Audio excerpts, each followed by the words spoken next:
क्या नाम है आपका? धर्मेंद्र। धर्मेंद्र जी, नीतीश कुमार के बेटे निशांत कुमार अब जदयू की बागडोर संभालेंगे। ठीक है, तो संभालेगा तो ठीक है। हाँ। राजा का बेटा राजा बनेगा। हाँ, क्या बोले? नीतीश जी के बेटा से नहीं संभलेगा बिहार का। नहीं संभलेगा? नहीं। कह रहे पढ़ा लिखा युवा चेहरा है। उससे क्या होगा, वो लाइक है ही नहीं। तेजस्वी यादव ओनली संभाल सकते हैं। तेजस्वी यादव संभाल सकते हाँ, हैं। वही संभाल सकते लेकिन हैं। इंजीनियर है निशांत जी। तो उससे क्या होगा, इंजीनियर है तो बीटेक हम भी कर रहे हैं, हम भी इंजीनियरिंग कर रहे हैं। तो इसका मतलब ये थोड़ी ना कि हम बिहार को संभालने लगेंगे। तेज प्रताप कह रहे हैं राजा ज्वाइनिंग कर लेने के लिए। वो कह रहे हैं, वो सब उनका मत होगा, वो क्या करेंगे। मतलब लेकिन निशांत जी को राजा ज्वाइन करना चाहिए। तेज प्रताप कह रहे हैं। तेज प्रताप कह रहे हैं तो वो कुछ सोच ही के बोलेंगे, बट उनसे बिहार का वो सीएम का डोर नहीं संभाल सकता। वो ओनली वो तेजस्वी यादव संभाल सकते हैं और कोई नहीं संभाल सकते हैं। तेजस्वी यादव भी संभाल सकते हैं। हाँ। निशांत जी नहीं संभाल सकते। नहीं। पढ़ा लिखा युवा नहीं संभाल सकते हैं। नहीं, तो तेजस्वी यादव भी पढ़ा लिखा है। हाँ, लोग उन्हें नम्मी फेल कहते हैं। उससे कहने से क्या होगा, वो देखने गए थे कि वो 9वीं फेल हुए हैं नहीं हुए, उनका डिग्री देखे हैं। कहने का वो अपना मुँह है, कोई भी कुछ भी बोल सकते हैं। खुद बोलते हैं। हाँ, तो बोलने से क्या होगा, उनका डिग्री वो देख रहे हैं, आप देख रहे हैं उनका डिग्री। मतलब पढ़ा लिखा नहीं आना चाहिए, ये नहीं आना चाहिए। हाँ, नहीं, तेजस्वी यादव भी पढ़ा लिखा तभी तो सीएम बनने का हकदार है। हाँ। अगर नहीं पढ़ा लिखा रहता तो थोड़ी ना ऐसे कोई चलाता बनने के लिए। मतलब तेजस्वी यादव इस बार बनेंगे। हाँ, इस बार बनेंगे और वो अच्छा काम करेंगे और युवाओं क्या को। मुद्दा क्या रहेगा इनका? उनका यही मुद्दा रहेगा, युवाओं को नौकरी देना और बिहार में जो भी बेरोजगार सीएम बनेंगे तेजस्वी यादव। हाँ। युवाओं को रोजगार देंगे। हाँ। वो वैकेंसी निकालेंगे, जितना भी जो खाली है बिहार में, वो उसको क्या बोलते हैं, कंपनी लाएंगे। हाँ। तो तभी तो युवाओं को रोजगार मिलेगा। मान के चलिए अगर नौकरी के लिए निकाल दिए, तो अगर वो नौकरी के लिए निकाल दिए तो पढ़ा लिखा ही सिर्फ लेगा नौकरी। बाकी तो जब तक कंपनी नहीं खुलेगी बिहार में, तब तक तो जो बेरोजगार है, जो नहीं पढ़ा लिखा, वो तो बेरोजगार ही रह जाएगा।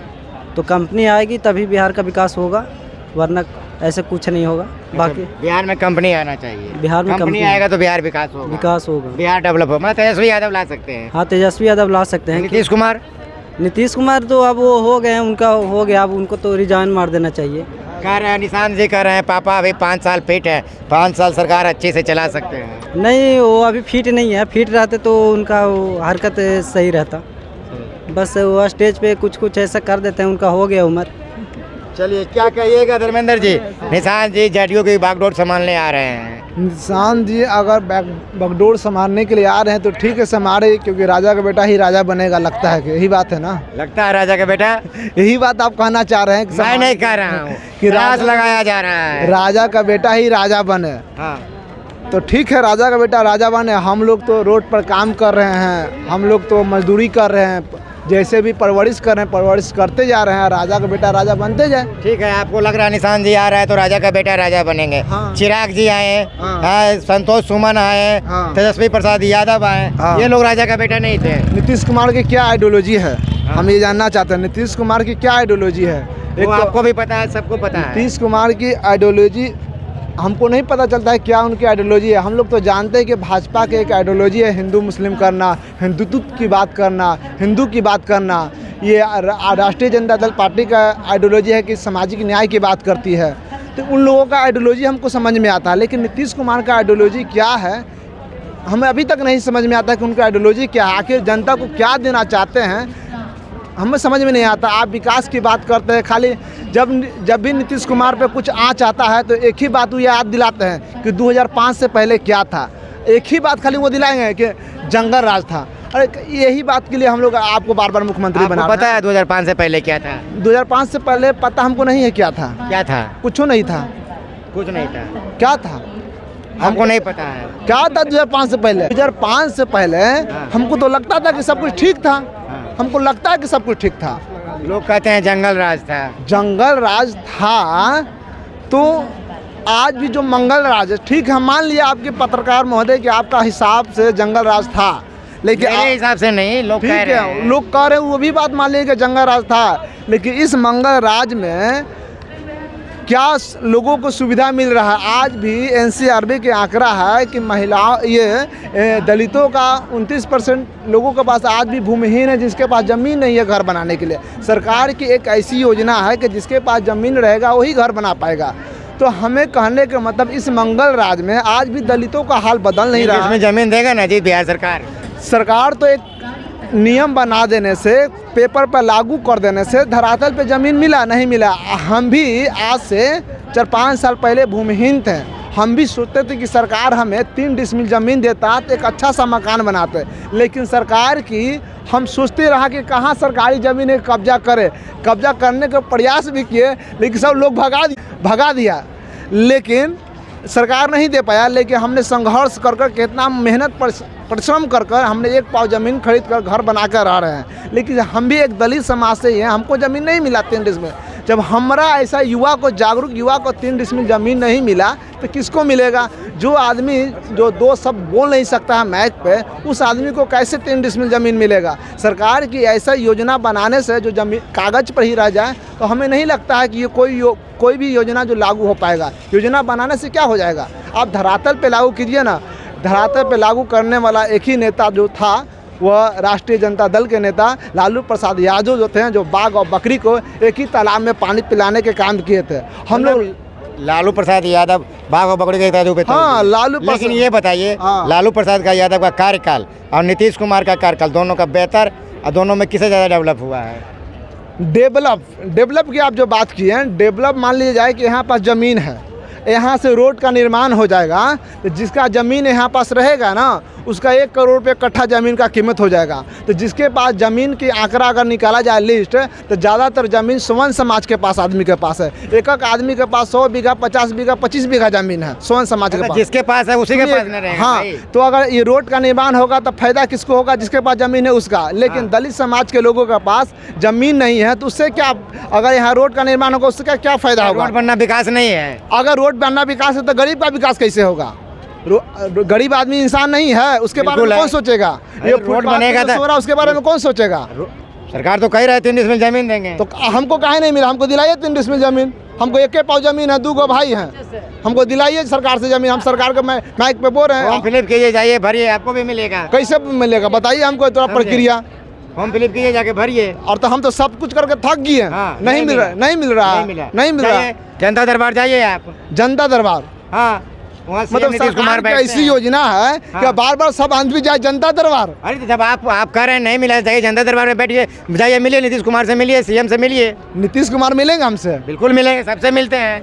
अच्छा, मिलते तो ठीक है, लेकिन देखिए नीतीश कुमार जो भी काम कर रहे हैं महिलाओं के लिए, दलितों के लिए कुछ भी काम नहीं किए हैं। केवल आप लड़कन को 200-500 रुपया एगो साइकिल दे देने से उनका विकास नहीं होगा। विकास करने के लिए धरातल पे काम करना होगा। उनको कैसे वो विकास करेंगे, कैसे वो अमीर होंगे, उनका बाल बच्चा कैसे शिक्षा प्राप्त करेंगे? अगर सरकार कुछ भी ना दे और कम से कम एजुकेशन अगर उसके अंदर दे दे, शिक्षा को दुरुस्त कर दे, अगर बढ़िया स्कूल, सरकारी स्कूल को प्राइवेट जैसा स्कूल जैसा शिक्षा कर दे, तो आदमी सब विकास कर सकता है। आपको क्या लगता है, आप बिहार, एक मिनट आएंगे आपके पास, क्या लगता है आप बिहार में जो गरीब बच्चे हैं, क्या ज़्यादा बढ़ चढ़ कर शिक्षा में हिस्सा नहीं ले रहे हैं? देखिए, हिस्सा ले रहे हैं या नहीं ले रहे हैं। अगर भैया क्या बात कर, सुनिए ना, आप भी अगर सच में अगर सरकारी स्कूल में बेहतर एजुकेशन है तो प्राइवेट स्कूल इतना सारा कहाँ खुलल है? प्राइवेट स्कूल वाला पढ़ाने वाला आदमी कौन है? अगर सरकारी स्कूल में जो टीचर है ना, सरकारी स्कूल का टीचर, वो भी अपना बच्चा का सरकारी स्कूल में नहीं पढ़ाता, वो भी अपना बच्चा का प्राइवेट स्कूल में पढ़ाता। वो जानता है कि हम तो सरकारी स्कूल में पढ़ावे नहीं जाते हैं, हम पैसा उठाते हैं, सैलरी उठाते हैं और स्कूल को बर्बाद कर देते हैं। बच्चे पढ़ रहे हैं ना, बच्चे क्या करेगा? जिसके पास प्राइवेट स्कूल में, प्राइवेट स्कूल के बढ़िया स्कूल का फीस पता करिएगा तो 10,000 रुपये महीना है। बेचारा 10,000 रुपये महीना में हम काम कर रहे हैं, हमारा 2 बच्चा है तो हम फीसवे दे देंगे तो हम खाएंगे कुछ? बिहार सरकार स्कूल है, BPSC टीचर है, तो कहिए ना नीतीश कुमार का बेटा को उसी में पढ़ने के लिए, कहा पढ़ाए थे इंजीनियर बन गए। पढ़ लिखे इंजीनियर। मास्टर का क्यों नहीं लड़का पढ़ता है? सरकारी में क्यों नहीं पढ़ता है? सरकारी मास्टर के लोग नहीं पढ़ते हैं। नहीं, सरकारी स्कूल में क्यों नहीं पढ़ता है? नहीं पढ़ते हैं, एकदम नहीं पढ़ते हैं। तो कहाँ पढ़ते हैं वो? एकदम प्राइवेट में पढ़ते हैं। सब नेता स्कूल में ही पढ़ते हैं ना। स्कूल गरीब टीचर वही है, गरीब के पास पैसा नहीं होगा उतना रुपया देने के लिए। प्राइवेट स्कूल के टीचर वो कहाँ से हैं, और जो सरकारी स्कूल के टीचर है वो कहाँ पढ़ाते हैं? दोनों भी कहाँ पढ़ाते हैं? जो सरकारी जो मास्टर है वो अपना बच्चा को अपने स्कूल में क्यों नहीं पढ़ाते हैं जहाँ वो पढ़ाते हैं? क्यों नहीं पढ़ाते हैं? नहीं पढ़ाते, पढ़ाना चाहिए, एकदम पढ़ाना चाहिए, एकदम पढ़ाना चाहिए। तब तो पता चलता किसमें दम है। हाँ, सरकारी स्कूल के मास्टर को भी अपने बच्चे को उसी स्कूल में पढ़ाना चाहिए, उसी स्कूल में पढ़ाना चाहिए जिसमें वो पढ़ा रहे हैं। हाँ। लेकिन होता क्या है, वो शहर में भेजाते हैं, कहीं और भेजाते हैं प्राइवेट स्कूल में, विदेश भेजाते हैं। हाँ। आप नेता लोग हैं जो अपनों बच्चों को विदेश भेजते हैं पढ़ने के लिए, हाँ। भेजते हैं। हाँ। और यहाँ पे बोलते हैं कि सरकारी में जाओ पढ़ने के लिए। हाँ। सरकारी का स्कूल का व्यवस्था ठीक ठाक नहीं है।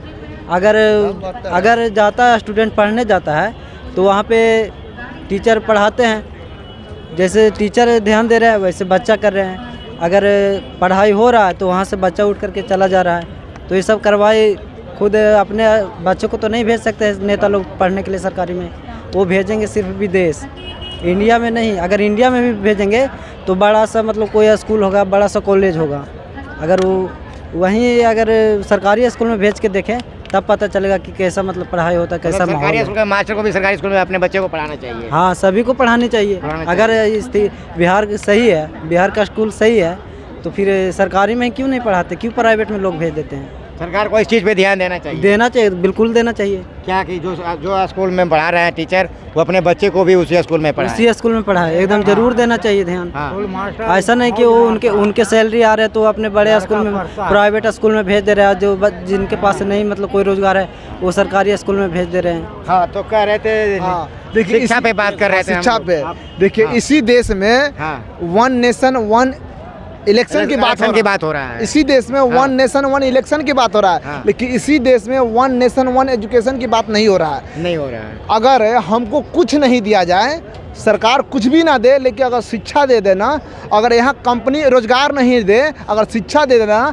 तो हम विदेश भी जाके बड़ी कंपनी में नौकरी कर सकते हैं, जिससे लाखों रुपया महीना कमाकर यहाँ की इकोनॉमी को मजबूत कर सकते हैं, यहाँ मजबूत अपने देश को कर सकते हैं विदेश से कमा कर लाकर। लेकिन सरकार जानती है कि अगर हम इसको शिक्षा दे देंगे ना तो हमसे ही सवाल करने लगेगा। अगर हम इसको शिक्षा दे देंगे ना तो हमसे पूछने लगेगा। इससे सब कुछ दो, खाना पीना भी दो, राशन अनाज दो, आवास भी दो, लेकिन इसको शिक्षा नहीं देना है। ताकि शिक्षा देंगे तो हमसे सवाल पूछेगा। तो सरकार का ऐसा ही योजना है कि शिक्षा को नहीं देगा। देखिए, राष्ट्रीय जनता दल पार्टी का हम लोग इसीलिए सपोर्ट करते हैं कि 17 महीना में सरकार लालू प्रसाद यादव के गठबंधन में बना, राष्ट्रीय जनता दल के गठबंधन में बना, तेजस्वी प्रसाद यादव के गठबंधन में सरकार बना। उन्होंने 17 महीना में सामाजिक न्याय का जो वो लोग बात जो करते हैं, सामाजिक न्याय को लोग साबित किया। साबित ऐसे किया कि जातीय जनगणना उन्होंने 17 महीना में करवाया। जातीय जनगणना करवा कर उन्हें साबित किया कि हमने 49% से आरक्षण को 65% आरक्षण किया।